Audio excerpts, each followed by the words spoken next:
Red Wolf knows why you are here. You must listen to the whispers of the wind, the rumors from the rivers, the murmurings of the mountain. Oh, and the people probably know a few things, too. Ask around. Spoilers? Check. Mature language? Check. Should listeners be advised? Check.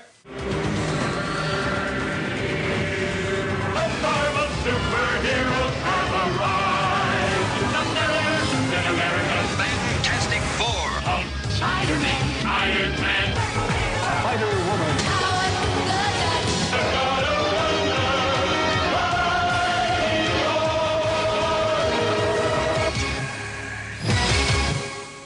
Welcome to the Marvel Superheroes Podcast. I'm Diabolu Frank, and with me are... The League Machine and... Mr. Fixit. And today we're finally talking about Red Wolf.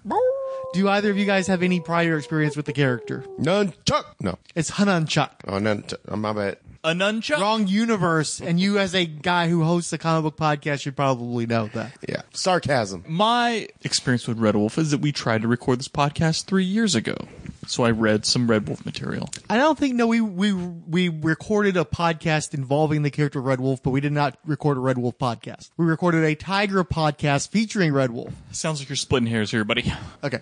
So, but that's the only time you ever experienced the character either? Nowhere else? I don't think so. Are you familiar with the character having existed? Yeah, prior for to that? Okay. But from what? I just know there's a character named Red Wolf. I don't know if it was an Ohatmu. I don't know what it was. Okay. Brief backstory. Red Wolf Zero, we'll call him, debuted in Rawhide Kid number 27, cover dated April 1962, created by Stan Lee, Jack Kirby, and Dick Ayers. That was just the first time that name appeared in a Marvel comic book. It was a crappy Western tale. The character was a villain. He was a low-rent villain. He got his ass whipped by Rawhide Kid. Doesn't really count. So throw that out right immediately. The original Red Wolf was created by Roy Thomas and John Buscema. Character's name is William Talltrees. You guys read his debut story in Avengers number 80. You want to tell some folks about that? Sure, the issue starts off with Red Wolf trying to get revenge on some dude. Vision breaks it up, stops him, apprehends him, takes him back to the Avengers. The Avengers are like, hey, what's going on? He says, hey, this dude was a goon for a land tycoon kind of dude. What was the guy's name? Cornelius Van Lunt. Van Lunt. That's what I was thinking of. Anyway, he was trying to buy land from Red Wolf's family. He's a Cheyenne, I think. Yep, they're Cheyenne Native Americans. And at the time, Red Wolf's sort of a adolescent, and they show him kind of like, he's not participating in the Red Wolf sort of ceremonies, but he's like peeping at them from a distance. Cause yeah, he's very like anglicized, we could say. He's not really a part of the native traditions at that time, as I recall. So then he goes off to war. Vietnam War, we should point out. He then goes to New York, works, he's like, whatever. In construction. A riveter on skyscrapers, whatever. Comes back to the reservation and finds the Van Lunts are still trying to get the land from their father. Their father turns him down. He kind of interjects and is like, get the hell out of here, dude. So he's like, all right, fine. They leave and he comes back and they basically machine gun down the entire tribe of people. Which is kind of Steele's origin, by the way, sort of, kind of. Or there's a lot of parallels between him and John Henry Irons, of all people. Weird. He did have a negative view of Anglos because they tended to look down on him as a little Indian boy. And even in their society, they're seen as being more civilized and they're seen as being savages. Because he does kind of mention that that's kind of a chip on his shoulder while he's going through this. Yeah, I probably misspoke. It's not that he's someone who embraces the modern world, but he doesn't really embrace Anglo culture. Yeah. Anyway, so they gun down his family or whatever. He's the only one that survives. So he goes and he takes up the mantle of Red Wolf. Well, no, he's calling toward the spirit of Red Wolf and feels that nothing is happening and he's getting pissed off. Mm-hmm. And he dons on the ceremonial Red Wolf get up. Describe Red Wolf's appearance too, if you would. He's kind of got like a loincloth thing and some boots, and it's like the head of a wolf that he puts on. Yeah, like he's kind of got the chap type things though, because he's got exposed skin on the thighs, and then he's got the tan, I guess, riding pants or something. Yeah, they're like chaps. Moccasins. Assless chaps. Yeah. He's got his war stick that he uses. Tomahawk. No, that's not a tomahawk. Oh yeah, he has a tomahawk in the original comics. Yeah. That's right. And so he goes into the desert angry because he wants revenge for his family being murdered. He's angry, and all of a sudden the Red Wolf spirit comes out of the flame, and he's like, "Oh, you're here. You're gonna help me." And he's like, "I'm here, but I'm not here to help." And I guess he bestows upon him the power of Red Wolf. And basically, what is the power of Red Wolf? Could you define that, or? I thought it was like super strength and speed. Yeah, like enhanced senses. Yeah. Basic garden variety type stuff. Yeah. he passes out, and then he wakes up and he's attacked by a female wolf. And she's weak, he's weak. He kills her, he feels horrible about it. As he starts to crawl toward a cave, he finds that she was defending her pup and says that that's a sign, like it's an omen. And he names the pup Lobo, and the Lobo's his dog. Yep. And then, of course, he's explaining... His faithful companion. He's explaining this to the Avengers, who at the same time are having issues because they're fighting an organization called the Zodiac. You have one part of the group that wants to go after the Zodiac. Then you got like Panther, because you got Panther, Scarlet, Cap, Iron Man, Goliath. Atlas. I thought it was Atlas. Was it no? What was he? He's not Goliath, or is it Atlas? I thought he was Atlas. Which version was it? Which looked character like was Atlas. it? Well, because Mac, you'd know better. Sure it was Giant Man. It should have been Giant Man back then. Yeah, I thought Giant Man looked... Well, anyway. it was Hank Pym is Giant Man at that point, right? Or is that Hawkeye? Is Clint Barton?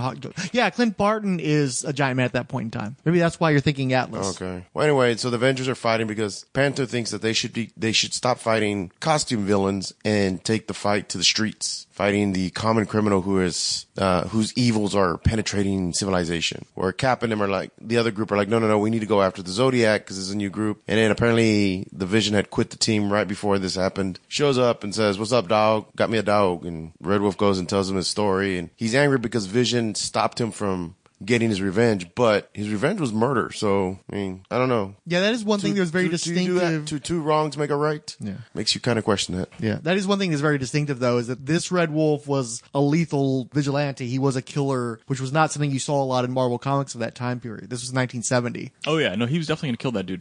Well, he had already killed one of them, didn't he? I think he had killed I think he was starting with this guy. I thought. No, I think he killed one, and he was going after this one because he was on the run, and he was upset because now this one was going to get away, and he couldn't get a hold of him. And the Vision's like, "Well, I'll help you," but I think the Vision's kind of naive because he's thinking, "Oh, we're gonna put him through, we're gonna capture him and put him through, the justice system." And I believe Red Wolf is like, the white man's justice. Or I can't remember, something along the lines of that. It's not his justice. He wants to put a tomahawk to the dude. The book ends up where all the teams are all splitting up, like everyone's going in different directions.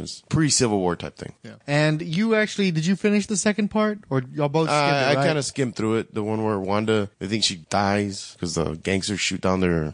Yeah, it was a mess because they spent a lot of time in the first issue setting up the premise and who is William Talltrees and how did he get to this point in time. And those stories called The Coming of Red Wolf. So you think, okay, this is going to be his spotlight story where he's going to be the Native American hero. He was the first Native American superhero at Marvel Comics and quite possibly in comics in general.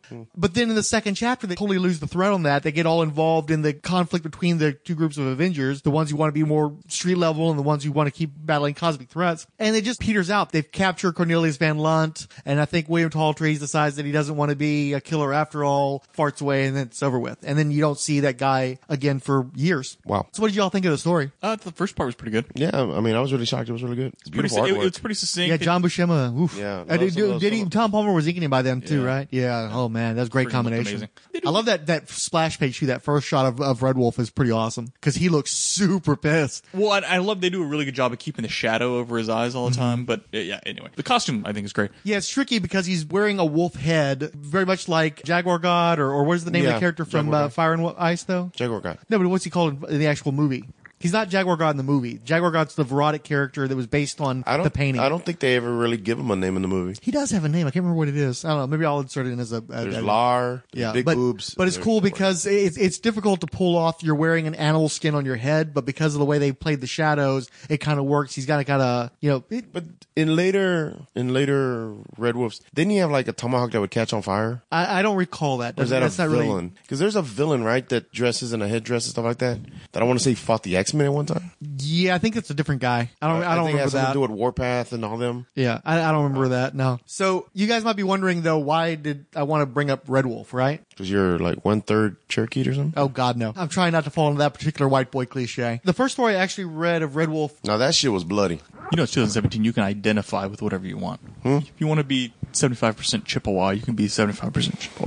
To my recollection, my main introduction, because I think I was like you, I think, Mac, I think I had seen Red Wolf, and almost certainly I'd seen him in the Handbook of the Marvel Universe. And I thought he looked really cool. I think he was drawn by Javier Solteris, and he had this neat looking costume. It was a little bit different than the one we saw in the comics because he had wolf fur that ran down his arms, and they were held by straps that had the cool, like, black and red zigzag pattern on it as wristbands that held it in place. And then he had claws on his outfit. Mostly mostly though the same, but he looked cool. I thought he looked kind of neat, so I think I remembered him from Ohatmu. And then when he turned up in Marvel Comics Presents number 72, which is most famous for being the first chapter of Weapon X, the Barry Windsor Smith origin story for Wolverine, which has been overwritten and restored so many times, but the basics of the story have remained true for the character. They've actually, I think, probably revealed too much about him, but everybody wanted to get a hold of this comic. And at this point in time, this is probably the last time I can remember a mainstream American superhero comic book anthology actually being a hot title, because everybody was reading Weapon X at the very least. But you also had this excellent Paul Galassi drawn Shane of the She-Devil story arc. I think I had that issue. And in this particular issue, there's a Sandy Plunkett Daredevil story that's really great. That's a one-off. But then the last one is Flesh of My Flesh. Do you guys want to tell the story of this particular short, late page number? Mac? It's basically all inner monologue, right? Frank Miller-esque, I am one with the night, I am a force of vengeance kind of stuff. But Well, no. He's sad because Lobo's been killed by Bangle, the assassin. Lobo gave his life to protect Red Wolf. And so Red Wolf is basically talking about how they're brothers, they'll be one with each other again, which he kind of... yeah, he strung up the body of Lobo, Yeah, that shit and it's was sort of really a crucifixy kind of thing. Well, the first thing I saw, I thought it was a werewolf. I was like, oh shit, it's a werewolf. And then I'm like, oh no, it's a dead wolf, kind of strung up like a human with his legs down. Kind of like a dream catchery looking thing. Yeah, and so they're like the blood of our blood, and he's cutting pieces of him. Well, I think he's stabbing into the body and then cutting his own drink his flesh blood to basically become blood brothers with his deceased wolf. He's like, Lobo, you were inside of me and stuff. I think I lined this in there. It was very bizarre. Yeah, and at the same time, there's these redneck hunters out there shooting all drunk, and apparently they're shooting pups. Yeah, they find a wolf mother feeding her pups and decide that they want to do target practice. So they kill the mom first, and then as the puppies are scurrying away, they're driving around capping them off with their hunting rifles. Which and is pretty graphic too. I mean, they show their bodies being flung around by bullet fire. So They mitigated it somewhat by having it seen through the hunter's night vision sniper, so everything's already red. But you can still tell they're making bloody patches out of these pups. And Well, he takes a couple shots, and then you just see like shattered glass. Well, yeah, so what happens is the shots are heard by Red Wolf. He's out in a cave with the Lobo body, and he's kind of doing this whole ceremony. And then he says, I am the heart of anger, bringer of revenge. I am sky and land. I am man and beast. I am Red Wolf, protector of the Cheyenne people. I walk the land of my forefathers. I tread in the footsteps of pain. Enough is enough. And then, as you said, you see the sniper scope shatter because an arrow has been driven through the sniper scope by Red Wolf into the hunter's eye. And then he shoots out the tires of the truck, which gets to a halt just as he's like on a little like small ridge, pulling back another arrow, saying, "They have torn my flesh. They have desecrated they have desecrated my land. Vehel pigs, they will pay." Which was like my money shot for that moment, man. I fucking love that moment. So then what happens? I don't remember. No. So, like, does he kill? How many dudes were there total? There was like 5, I think. 4 total, I think. Doesn't he, like, kill all these dudes except for 2? I don't know that he kills, No, but he definitely wounds them. maims. I honestly, I thought he killed him at first. So I'm like, holy shit, he's murdering people. Well, I guess because the dude who got shot in the face with the arrow doesn't die because he's the one that comes back at the end, right? Yeah, so it's like one of the guys, he's got his knuckle claws, and he rakes this guy across the That's that chest dude, with right? those. I thought he killed that And there's another guy he smacks in the face with a coup stick, and he's cool too because he does like, he whips it from behind him, and then he kind of whips it around and goes pop in the guy's face. So they had the knocks him over. line, like tracing where it moved behind him. Yeah. And then in this particular version of the coup stick, it has a blade tip on one end, and he's threatening the guy who is basically saying, "Come on, guys, this is too much, this is too much." And as he's threatening to stab this dude, the hunter who got shot in the eye turns up and is like, "I'm going to kill you." And then the other hunter's like, "No, this is ridiculous. I'm going to kill you if you killed him. Just put your rifle down." So one-eyed hunter guy puts his rifle down, and the dude's like, "Can't you see that? Put the gun down. Enough is enough." And then there's only one wolf cub left. And as the hunters are all walking away, so it's clear there's 4 living guys walking away from their downed vehicle. Red Wolf picks up the pup and says, "Is this the way, Wayadata?" Wayadata is the wolf god, by the way, that gives him his abilities. The way of anger and blood? No, this is the way of hope, the way of life. Lobo would have liked a little brother. I think he would have liked that a lot. And once again, the Native American sheds a single tear at the sight of the wolf pup that's going to replace his Lobo. So this story was by Fabian Nicieza and again Javier Solteris. Just as he had done with the Ohatmu entry, he makes Red Wolf look like a total badass, I thought. Yeah. And I just totally dug this story when I was reading it. I just thought he was just such a cool character.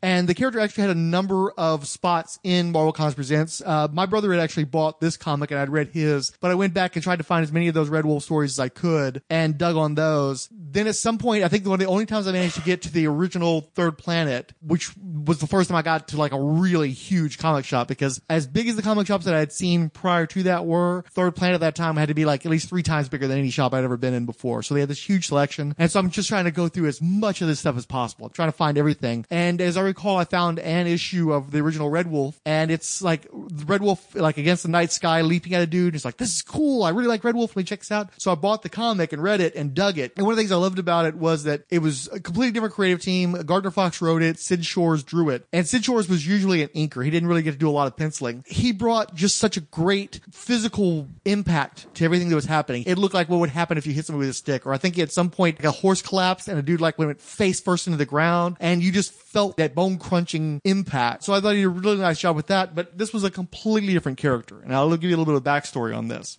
So basically what had happened is, I don't know whose idea it was to bring in a Native American character into the Avengers story.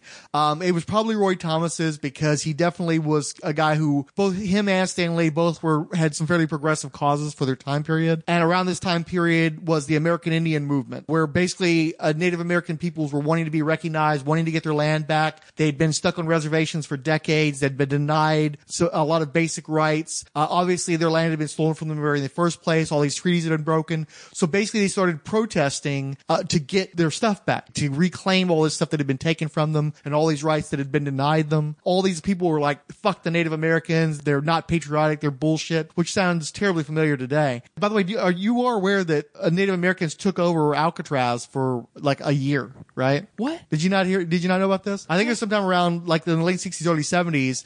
But basically, it was Alcatraz is the island out off of the California coast, right? Where they had the prison? Yeah. Right. So they managed, they'd closed down the prison, and it wasn't inhabited. So a large group of Native Americans decided they were just going to reclaim that land as part of a protest. So they just sent boats and boats of Native Americans to the island. They occupied it for like a year plus. They had all they were living there. They'd set up, they were managing to get supplies there, although the U.S. government did their best to cut off their ability to get these supplies. And they just occupied the prison for, months and months. Obviously that was a lot of notoriety to the American Indian cause that time period. Obviously the culture reflected that a lot too. You got to see things like Billy Jack on the big screen, where this guy who had possibly a dubious connection to Native American peoples, but portrayed a Native American who basically walked around and used martial arts that he'd learned in the military to kick the asses of the bad guys, kind of a walking tall kind of thing going on. Billy Jack was like a whole film series that has sort of a cult following. I have to check the years to see how contemporaneous that was to the Red Wolf story, since I think they were a little later in the 70s when that was happening. Is that why Billy was the Native American guy in Predator?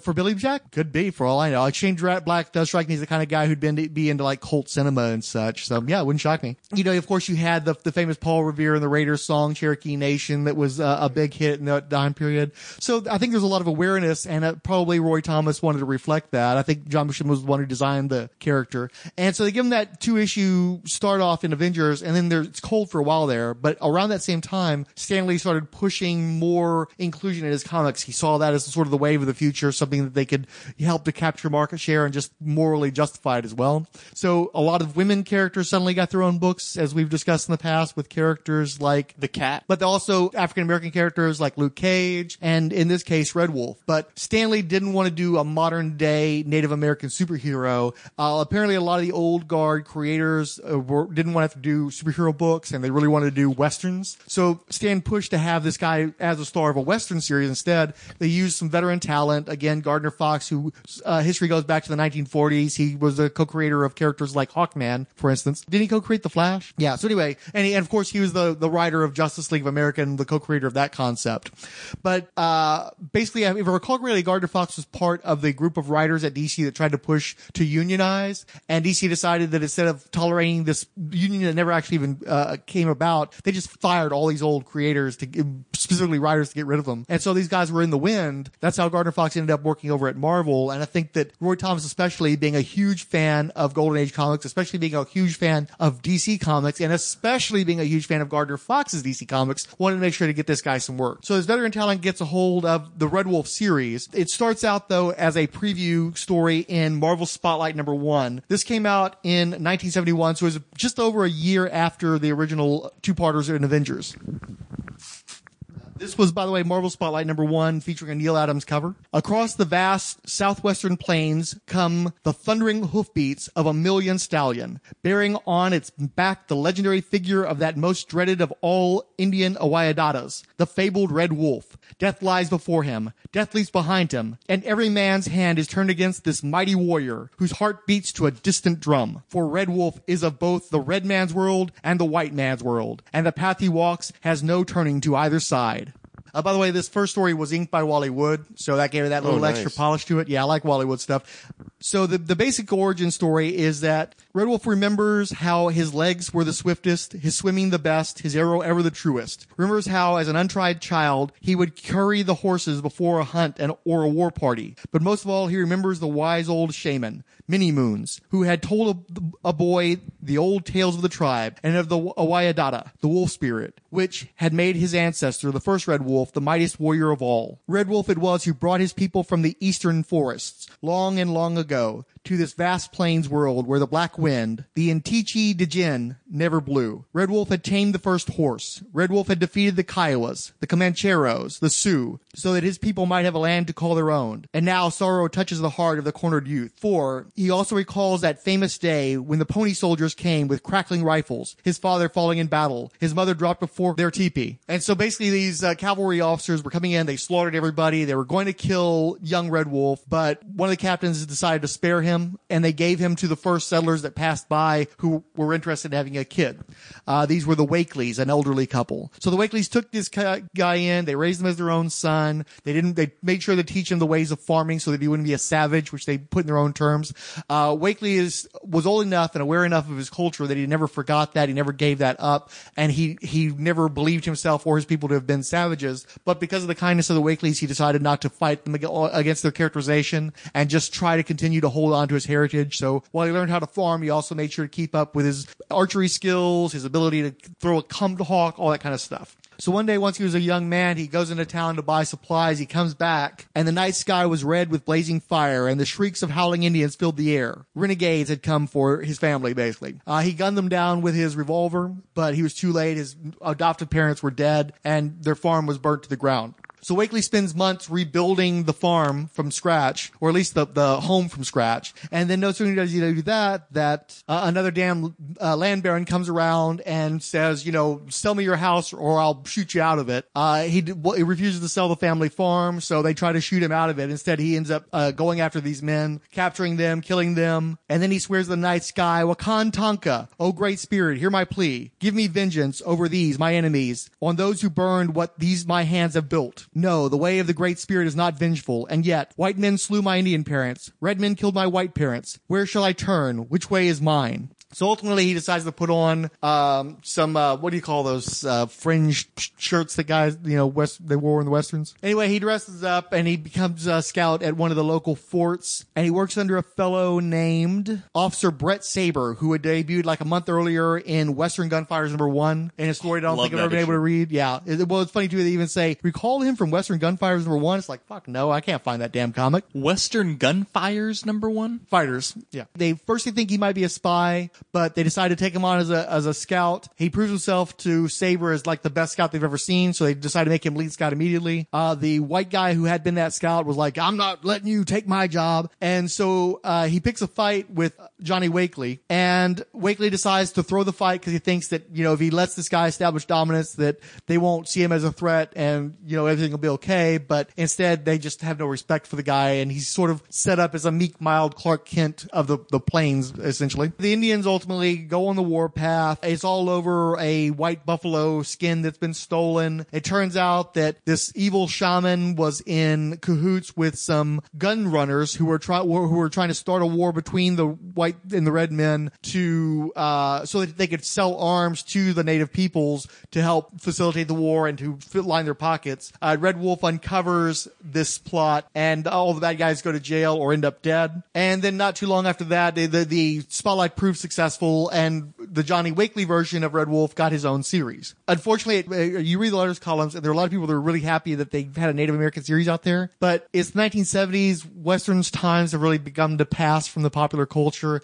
Unless you're doing like a Clint Eastwood type thing, people just don't want to see Westerns anymore. I think that there was such a glut of Westerns from like the 30s up through into the 60s that it just, people were fed up with Westerns at that point. They wanted to see more modern stuff. So the Johnny Wakely Red Wolf only gets to be in 6 issues of this solo series before they decided to do a time jump. So they go to the 1970s, or as the cover blurb announces, now set in the Holocaust of today. Good Lord.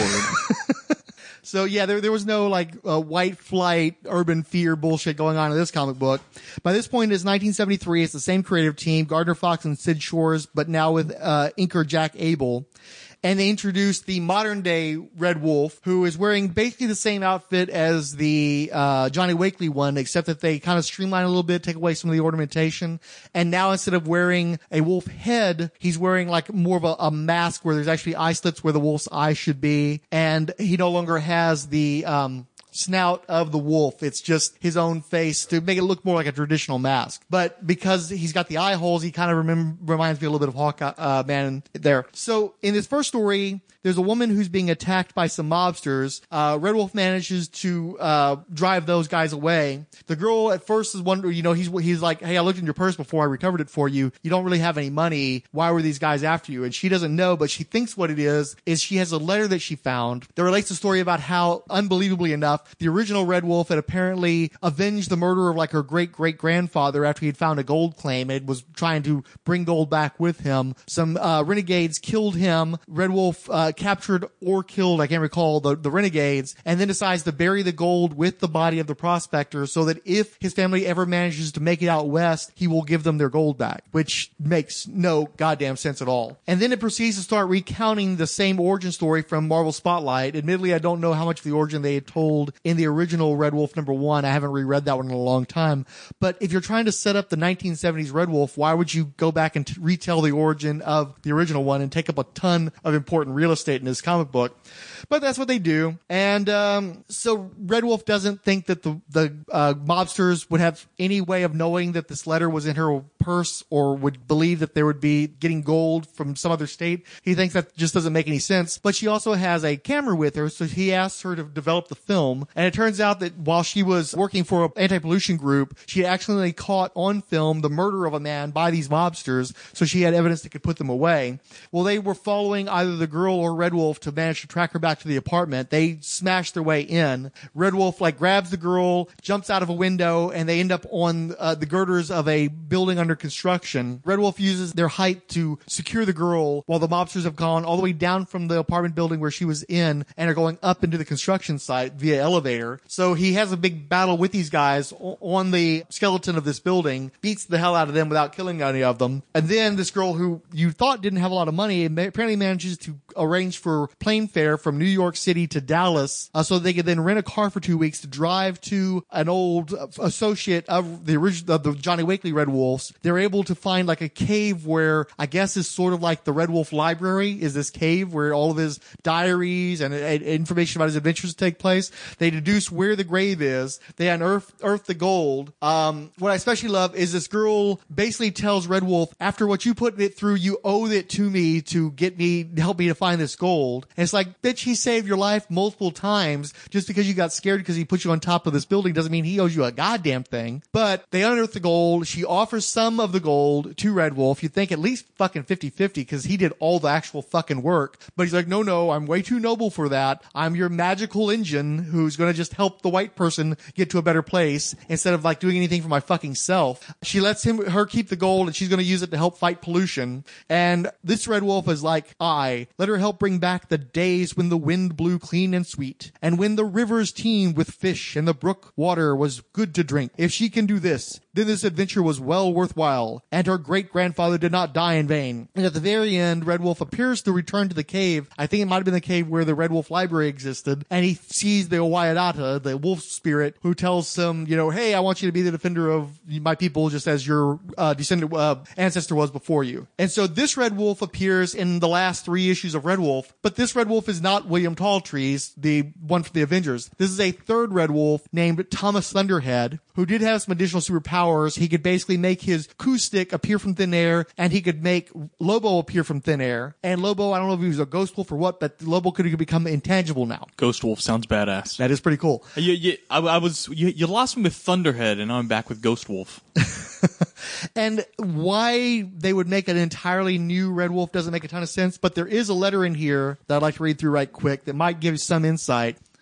You tried, but you couldn't do it. You couldn't pull it off. Excuse me for that. Too many commercials, but it fits. You couldn't follow through with the concept of Red Wolf. At first, the idea seemed to be to make a new original hero of the Old West, an Indian torn between 2 races, trying to prevent a war that seems inevitable. But you are far off that track now. Red Wolf, once so promising, has slipped back into the stereotype mold. A pity indeed. In the beginning, the art and story were superior to any Western I've ever read. What have you done to Johnny Wakely, Red Wolf? He has a mild-mannered secret identity, a woman problem, a redhead and a brunette, how original, and an arch-villain of whom I'm sure we have not seen the last. The storylines are becoming thin and one-dimensional. Red Wolf sees villain escapes, Johnny Wakely goes to Colonel Saber for aid, Red Wolf captures or kills the Heavy. What depth and excitement. Come on, Marvel. I care about this strip, otherwise it wouldn't matter to me. Even as it is, Red Wolf is still one of the top Western strips around, but when I think about how much better it could be, and the editor's reply, we recognize, probably even a bit before you did, that we were straying from the original concept of the Old West Red Wolf strip, and so we began to ask ourselves why. The result, we arrived at some pretty startling answers. First, what we had was a good premise for the strip, but also a highly limiting one. We could only present so many Red Wolf averts the Indian War in the nick of time stories before readers and writers alike grew tired of him. As a kind of compromise, we opted for a more standard Western tale, but of course with the Indian as hero, thus maintaining the theme of tension between the races as an integral part of the series. But the 2 forms never quite seemed to mesh the way we had hoped they would. And that's the story behind the issue you now hold in your hands. Undoubtedly one of the most offbeat, unusual Western tales ever devised, and the issue that marks a major turning point in the Red Wolf strip. Starting now, you'll be reading the adventures of Johnny Wakely's contemporary counterpart in the pages of this mag. We hope you found this transition issue as unique and entertaining as we did, okay? You've presented us with a question we hadn't even considered, namely, now that Red Wolf is indeed a modern-day strip, should he have a costume? Some sort of futuristic, stylized version of the traditional Indian garb? It's poll time again, Marveldom assembled. What do you think? Do we keep the 1970s Red Wolf as he appears in this issue, or do we give him a jazzier set of threads? Skins, actually. We predict a major controversy on this matter, which is precisely why we're dumping it in your laps. Go to it, Feral Files. We're waiting for your decision. By the way, this issue calls the character the Wolfhead Warrior many times, and I thought that was a neat little term for the character. So again, maybe this doesn't answer why I want to talk about Red Wolf. There's several reasons for this. Number one, though, is I enjoy these stories, and I'd also for years been playing with like action figures and coming up with my own little stories that I wanted to tell. I basically had my own little like X-Men team that I was wanting to put together. And I realized that Chris Claremont had been writing X-Men for years and years and years, and I was never going to get to write Wolverine because that was Chris Claremont's book, and nobody else was ever going to write X-Men but Chris Claremont. So I was like, okay, so if I ever got to write for Marvel, who could be stand-ins, who could be analogous to the characters that I'd been doing that were themselves basically Scott, Jean, Logan, that kind of thing. And after reading that really violent Marvel Comics Presents story and reading these older Western stories and also having come up with stories involving, I had what became a Native American hero who had a version of himself in the past and a version of himself in the future. So it's like, wow, it's all kind of right here with Red Wolf. This could be the parallel for my character, my Wolverine type guy. So I probably invested in Red Wolf more than would be normal, especially because I think that Native Americans to some degree are overrepresented in comic books because we've had a lot of Native American heroes, even though Native Americans represent a tiny, tiny portion of the population. But at the same time, given the historical shafting that Native Americans have gotten, and given the fact that I have Native Americans in my own family, I think they should probably have a hero too, and I just would like them to be better heroes. Because one of the problems that Red Wolf has is a problem that a lot of minority heroes had in the 1970s, is they wanted to try to do more realistic comics, try to better represent the world that they saw outside their window. And so they were creating all these minority heroes and female heroes and stuff. One thing they forgot to do is because they were trying to be so realistic, they made everybody sort of street level. The Cat was very street level. Shayna the She-Devil was just another jungle goddess. Night Nurse was a nurse who got involved in adventures, but really nothing that spectacular. Luke Cage is one of the most powerful of the minority heroes from that time period, and all he's got is the Steel Hard Sin and the superhuman strength. That's it. And then Red Wolf has a vague set of slightly heightened abilities over normal human beings. This guy's supposed to be the Native American superhero. He's probably one of the most high-profile ones that Marvel has ever had. He's their first one. And especially when you try to update him as they do here, he kind of sucks. He doesn't have any real kind of powers. He's running around bare-chested, looking completely anachronistic, and he doesn't do anything particularly cool, especially once they take the Western tropes and move them into the present day. He just seems like a sad sort of Black Panther,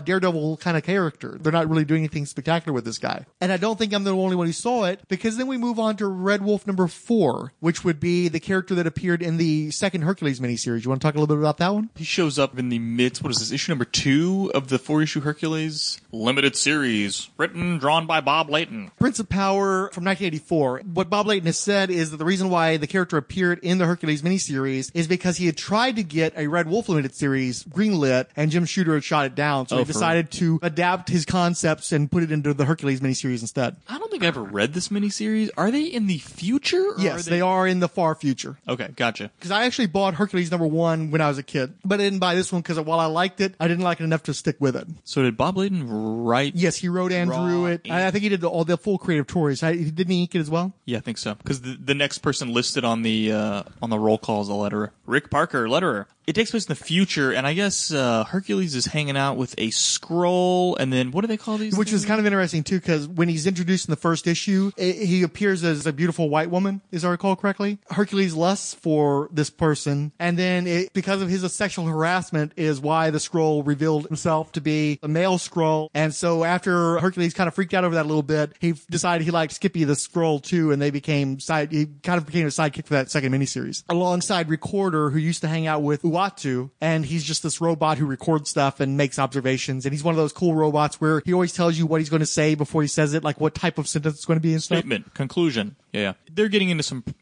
trouble, but it breaks away from that story, and they're on a ship, and this guy comes out, and his name is Banak. And then he comes on board the ship, and it's almost like he's talking to some union, Local 27, Cybernetic Tech Union. Wants Banak. So he's saying, hey, just everybody know, I've been visiting all the ships in the area, and it looks like I'm going to have the vote. I'm going to be president. And they're like, oh, great. Woo, Banak, that's dope. And then in the back of the room, one of the workers, Rojohn Smythe, right? He starts having like a nervous breakdown, and he's like, no, not here. No, what the hell's going on? And out of nowhere, a guy who is Red Wolf, spoilers, he says, Skrull, we have seen through your disguise. You shall not escape the vengeance of the Red Wolf. And he shoots Banak with this like big staff he has and kills him. And can you describe that Red Wolf? He is, he's got swole. Yeah, he's huge. He's got metallic gloves on and like a metallic half armor. Part of his arm is exposed and a chunk of his thigh is exposed. And he's got like a Magneto-style helmet with horns so that it comes over and it covers his cheeks, but his mouth and his eyes are exposed. White fur collar, wolf fox sort of symbol on his chest. And then he's got gloves. So around his neck, he's got fur. At the bottom of his gloves, he's got fur. And then around the tufts of... He's sort of like these weird... The boots go over his knee, but the tuft of fur is like in the middle of him. Very, like around a calf. Yeah. It's very strange. He kind of looks like one of the Masters of the Universe. Yeah, I could see that. Another thing that's interesting about that particular panel, too, where he's first introduced, is I remember in Marvel Age magazine, they did an article on comic book coloring and character design. And basically they had something like 20 different versions of that stat image with different color variations of different ways they could have colored the costume with wild variations of it. So it was memorable for me. Or, you know, Hercules gets arrested. He's locked up with... Skippy the Skrull? No. Hercules... No. With Red Wolf. Because they shoot Red Wolf and he turns back into his... what is the dude's name? Rojohn Smythe? Rojohn. At some point, Hercules gets locked up with Rojohn, and they're sort of talking, and he explains to Hercules that he was like a space-traveling Indiana Jones style, where he goes and he just goes down to these planets and he looks for shit. So he comes to this planet that is completely vacant, and he can find nothing but like wolf bones. So he's like, obviously there was some sort of like wolf people. Mm-hmm. And he finds this giant, and Skrull bones. Those were the two bodies he finds. So he finds like this huge sort of wolf-headed palace, and he goes inside where he's approached by, some sort of spirit that tells him, look, we need revenge, and you're going to be our vessel of revenge. So basically, the spirit of this, what is the name of the... Wayadata? I thought there was a name of the race of people, though. Oh, okay. Not seeing it. Anyway, they just basically say that their wolf god is going to inhabit his body, and he's going to be their vessel for revenge. So whenever he's around, he sees scrolls, he's going to have the ability to sniff scrolls out, no pun intended. And then when he does, he will then transform into the Red Wolf and execute them. So this guy's totally going to be in the Captain Marvel movie. He's going to be like their secret weapon. Yeah, that'd be awesome. Can't wait for this guy to join the cinematic universe. But it's very Incredible Hulkish, where he hulks out into Red Wolf and then, turns back. Once the Skrull's dead, he's back to normal, yeah. So anyway, around that time, Hercules' buddy, who happens to be a Skrull, pops up, and this dude instantly turns into Red Wolf and breaks out of their jail cell, going after him. So Hercules kind of has to start fighting the dude off, and in the process of that, they knock a hole in the ship, and it sucks them both out. And instead of Hercules letting Red Wolf get sucked out into space and die, he pulls him in and saves his life. And he was like, "Well, look, I just saved your life. You owe me, so don't kill my Skrull buddy." So he's like, "Okay." That's sort of the end of it. Mm-hmm. And even though the character appears in successive issues, it's only as a part of a recap of the previous issues. For some reason, they're always pushing like, yes, his story continues for all 3 issues. Like, no, they're just referencing this. This character doesn't appear again outside of those flashbacks. So then we move on to Red Wolf 5. This character was called Wildrun, created by Mark Grunwald and Herb Trimpe. He was in 1992's Fantastic Four annual number 25. And I don't know if you remember, there was actually a 2-page spread of these characters drawn in that sort of like pseudo Rob Liefeld sign. These are all characters from throughout Marvel history that have been drawn in to become Kang's personal guard. This is supposed to be the original Red Wolf, the one that started the line. And he works for Kang, and he even appeared in, I still remember you read Avengers Forever, didn't you? The Kurt Busiek, Carlos Pacheco maxi-series? The one that got into all the Kang shit. Right. Yeah. This Wildrun character was a part of that, so I guess you would have had familiarity through that. You don't remember I don't Avengers remember Forever? Yeah. I actually got it somewhere, but I don't remember it. Were you reading it, or were you just collecting it? I think I read it. It was just too dense, though, right? Too much stuff going on that you hadn't read? Very, very crazy, yeah. So Wildrun apparently popped up for a number of years afterwards, at least, through those story arcs. Then we progressed to Red Wolf 6. Jeez. Tell us a little bit about the recent Secret Wars maxi-series. Didn't you read Secret Wars? Mm-mm. You read a bunch of the spin-off books, though. Yeah, they read the spin-off books. So what were those spin-off books? Not necessarily the titles, but what were they about, roughly? Like, what if Doom pulls together a war planet, and each of these pieces of different worlds come together, and there's a mixture of their inhabitants. And so each of them is either magic or this or that, and he creates a force of Thors that are like his armed guards. Yeah. So, but this war world is a lot like the one that the Beyonder constructed for the original Secret Wars, where in the Beyonder's case, there were pieces of different planets, all created to form a mosaic world. But in the modern version of Secret Wars, it was different dimensions and from the multiverse. I think so. And so in one of those worlds was, what if the Marvel superheroes that existed in the Old West? I believe the specific miniseries was 1872. And that miniseries actually starred the new Red Wolf, the currently active one, who was created by Jerry Dugan and either Nicole Varela or Doc Shaner. I've heard different versions about who designed this version of Red Wolf. You've seen him. What did he look like to you?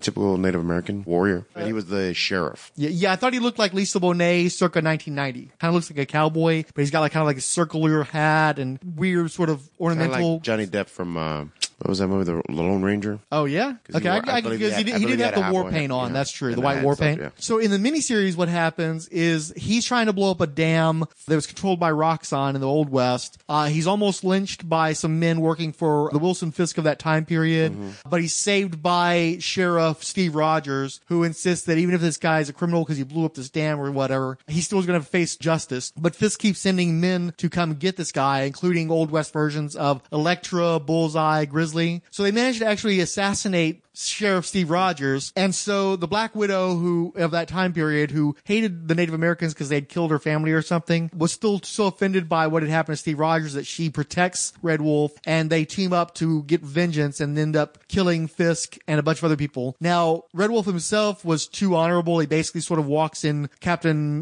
Sheriff Rogers' footsteps, where he's very moral and he's not willing to kill Fisk, even though he's committed all these crimes, because he wants him to face real justice. Black Widow is less concerned about that sort of thing. And so ultimately, Red Wolf becomes the sheriff of the town. He's working alongside a steampunk version of Tony Stark and a bunch of other characters as well. And then after the Secret Wars event miniseries, he actually got his own short-lived series set in modern times. And how does that occur, though? Well, from the issue you gave me, he is teleported. He's fighting somebody with current tech on him. That was that one, yeah. Yeah, this one, it came out in 2016, written by Nathan Edmondson, drawn by Dalibor Talahik. and he's just a sheriff of a small western town where all these people are trying to be killed by these lightning bolts that strike him in the chest. And the current folks there think that the Native Americans are doing it, and he's trying to defend his mom, and at the same time trying to figure out what happened, what's killing these people. And he's attacked by somebody, but I don't know which villain it is. But they're blasting him with future tech. There's even they find a trail and it has like a boot print, a military boot, and so that's as far as I got on that one. Yeah, because kind of the theme we're working from here is it's the coming of Red Wolf. So we're looking at the first appearances of the character. Because the current Red Wolf appeared in a miniseries, I didn't want you to have to read an entire miniseries, so that's why I kind of synopsized that. I just had you read Red Wolf #1. Unfortunately, that series didn't last very long, and that character has since appeared in a book called Occupy Avengers, which, as you can guess, is sort of like the social justice warrior Avengers, which I don't recall if it's still ongoing or not. The last time I checked, it was more of a duo. It's Red Wolf teamed up with Hawkeye, and they're traveling around the country sort of like hard-traveling heroes, the way that Green Lantern and Green Arrow did back in the 70s, going the areas that are underserved by superheroes and helping those communities with their low-rent superpowers. There are 6 incarnations of Red Wolf, spanning from the caveman days to the far future, with probably many more besides. We have 3 unresolved Red Wolves active in the current days, because we don't know whatever happened to the Thomas Thunderhead version, because he never appeared after the end of the original Red Wolf series. We still have William Talltrees. Talltrees is the one that's had the most complete history, because he continued to appear in the 80s, the 90s, even in the 2000s. He was actually part of a team called the Rangers that fought the Hulk years back, based in Texas. I think the only Texas-based Marvel superhero team in existence, which we're so proud of. When they did the Civil War and the 50-state initiative, the Rangers were the official heroes of the state of Texas, and Red Wolf was a part of that team. Fairly recently, he was even in the Scarlet Spider series that came out a little while ago, which was set in Houston, Texas. The motherfucking H. Like, there's 3 Red Wolves around right now. None of these guys have been killed off or anything. Actually, to my recollection, no version of Red Wolf has been killed off explicitly. We don't know for a fact that Johnny Wakely even died, although it's intimated that he lived to a reasonably old age and then passed away in the Red Wolf series when they picked back up with Thunderhead, who unfortunately isn't even named in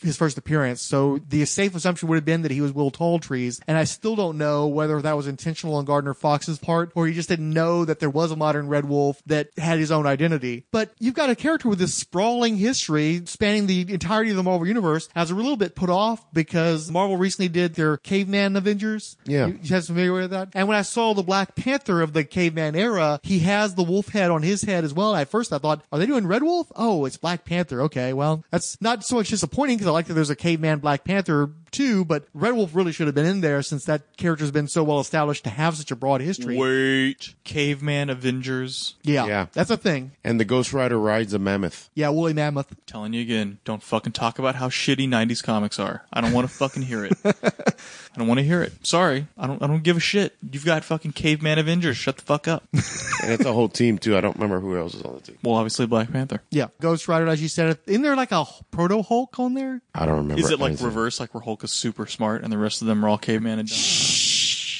I don't recall well enough, but it just so happens that there are counterparts to a bunch of Marvel modern heroes in caveman time. And I don't think they have has the comic actually come out yet, or is it still something they're promoting? I will take 1,000 pouches over Caveman Avengers. 1,000 over Caveman Avengers and Spider-Gwen, okay?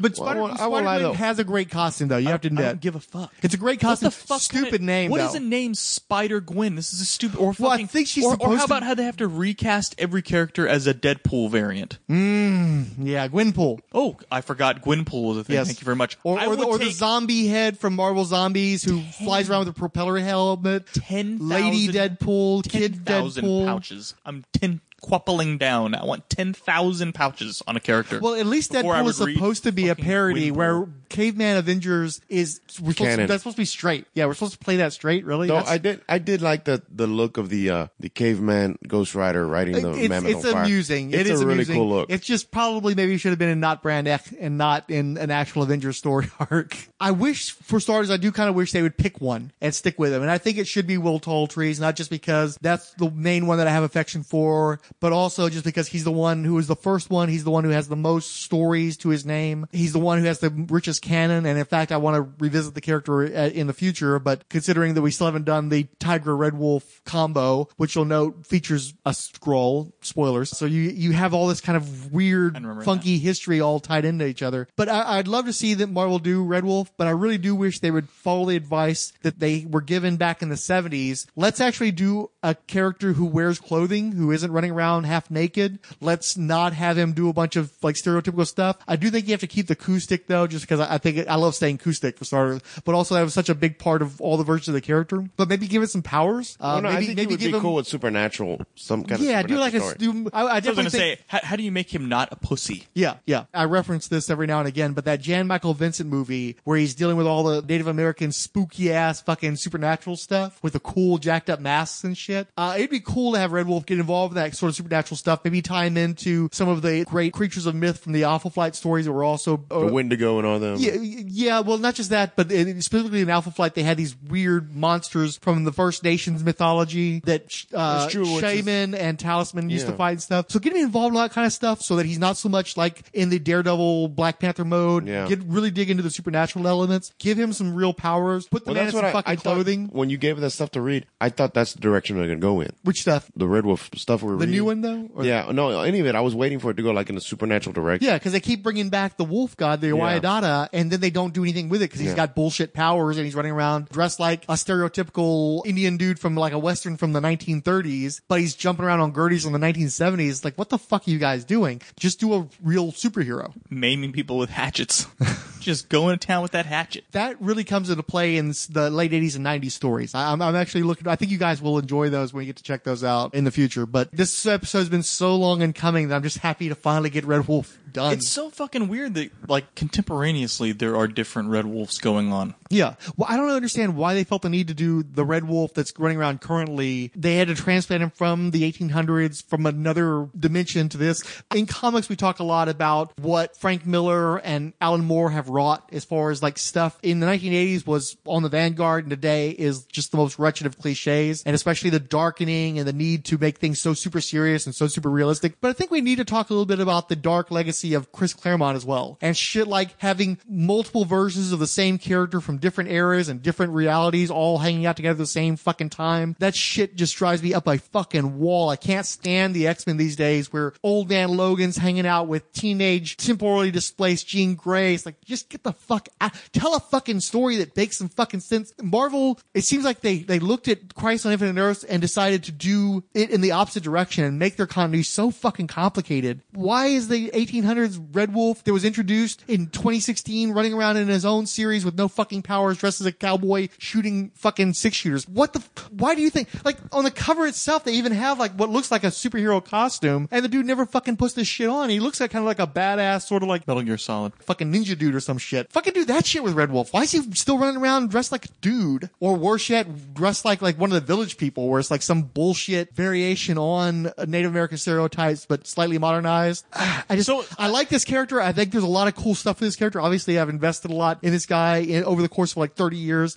of first investigating him because he had a cool story, and then investigating him because I thought that he would be like a way for me to plug my own ideas into Marvel, which is something I have no aspirations for these days. But I just think he's a cool guy, and I think that Native Americans should have at least one really cool hero at Marvel that's kick-ass badass, and I don't think it's Shaman or Talisman or Flamebird's in Latina. That's right. Never mind. Warpath. He died. Yeah. I mean, the big legacy of Thunderbird is that he died, and then his brother's still hanging out. Warpath's okay, but he's all right. I like Warpath okay too. But something that Marvel would actually have full rights to though, because Warpath technically, I think, matter of fact, that's right. He's in The Chosen. I forgot. I don't know if it's I think it's Thunderbird that's in The Chosen though. You know that new Fox show? Yeah. He's on that. He's the tracker. Of course. Stereotypical. Well, what's funny, again, I'm watching Inhumans. Let me guess, he's really good at casino games too. Oh, Jesus Christ. I gotta cut that shit out. I'm watching Marvel's Inhumans, and I started watching The Gifted as well, and they both have characters with these tracking abilities, and like this group that's trying to track down this group, and it's like in like 10 minutes of The Chosen, it was already way better than what they ever did with the Inhumans, and probably in part because Thunderbird's in it, so that's something. Wait. Wait. So wait, how did you guys say he should not be a pussy? What do you mean? So what do you do with this character to make him not be a pussy? I think you lean into some of the supernatural stuff. You give him some superpowers. You make the acoustic have some kind of magical powers. And you let him kick more ass. I don't care what powers. Maybe give him a healing factor. Maybe, Wolverine him. Just like the idea I had in the first place is you make him a Native American Wolverine so that Marvel could have their own Wolverine that's not owned by Fox. I mean, you don't want to get stupid like Brave Star or some shit like that. Right. Well, and that's why you get away from, here's the thing. There's a lot of unintentional racism because I think that Gardner Fox did a lot of research for his Red Wolf series. But like when he tries to update it, he's like, well, in these modern times we have the whites and the reds and the yellows. It's like, oh, Jesus Christ.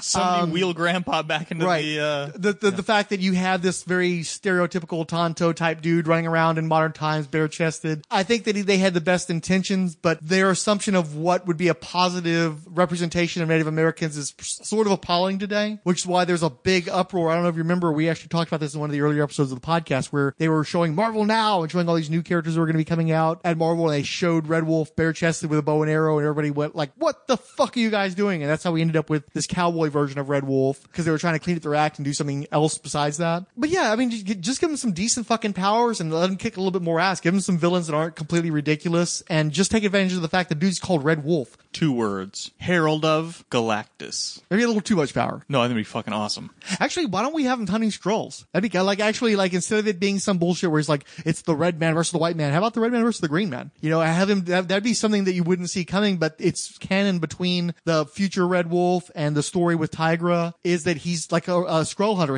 Where it turns out the dude that killed his family was actually like a Skrull disguised as a guy, and they were actually trying to set up some covert Skrull base. They needed maybe not so much that, but maybe he's like investigating government corruption, and then he uncovers like the V aliens essentially, but instead of being V, it's Skrulls, and so he's the Skrull hunter on Earth.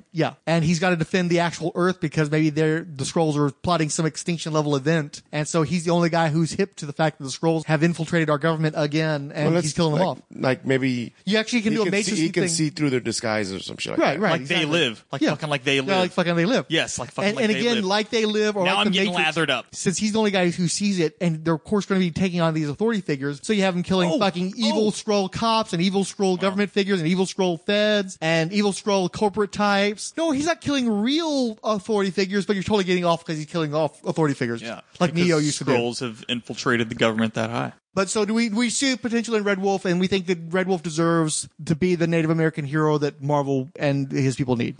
Look, man, but here's the problem. The problem is the name Red Wolf. That's a badass name, though. Red. Oh, okay. Yeah, I get the red part. But that's the thing, too, is... Although I guess if you can have Black Lightning, you can have Red Wolf, I guess. I don't know. Black Panther. Except that usually the word red is used more of a... Just so long as you don't actually... Because he's literally colored like pink-red in these 70s comic books, and you really kind of need to not do that. But I think you can get away with Red Wolf as long as you don't lean so much into all these bad John Wayne-era stereotypes. Like, he should not look like the guys that get killed at the fort, in every Western for like 30 years straight.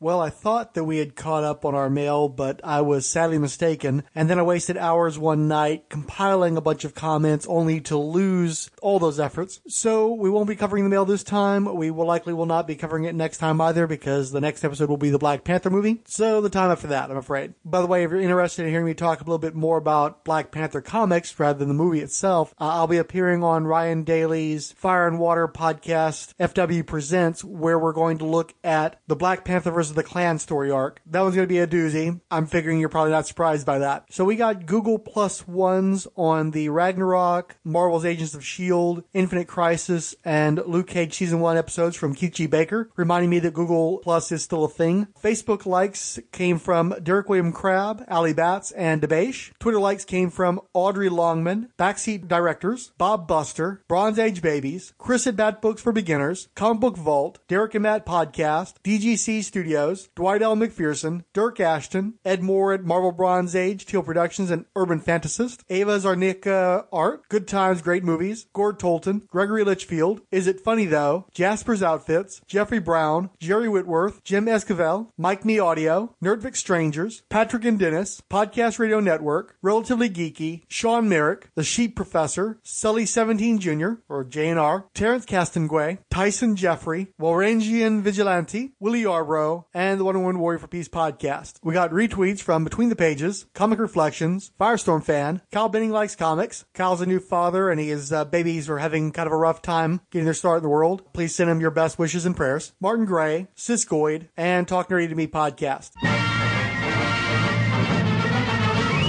Finally, the Merry Marvel Marching Society, 20th Century Geek, 108 Save, Ali Bats, Batted Shapirak, Biko Django, Blue Girl, Bobcat at Bumwine Bob, Bone Dragon Comics, Brody's Kitchen, Caroline Wells, Cash Flag, The Cinnabud Podcast, Comics in the Golden Age, Eric Mannix, Fanholes Podcast, Good Times, Great Movies, Graphic Novelism, History of Comics on Film, I Am Grant Richter, Joe Crawford, Just in Time with the JNT Baggers Podcast, Justice First Dawn, Keith G. Baker, He-Man and the Master of the Universe Podcast, Pietro Blacksmith, Celadon's Penultimate, The Pod Stuff Podcast, Rad Adventures Podcast Network, Randy Caldwell, Resurrections and Adam Warlock and Thanos Podcast, Richard Field, Sassy Animal, Silver and Gold Podcast Network, Steve Sellers, The Two Snaps Podcast, and Yo Art. And finally, joining the Hall of Fame is Glenn Walker. May he rest in peace. The Marvel Superheroes Podcast is in no way affiliated with or endorsed by Marvel Entertainment.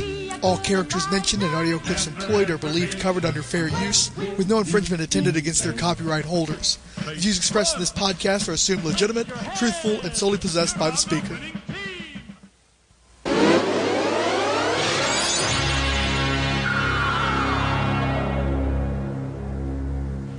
I'm being serious.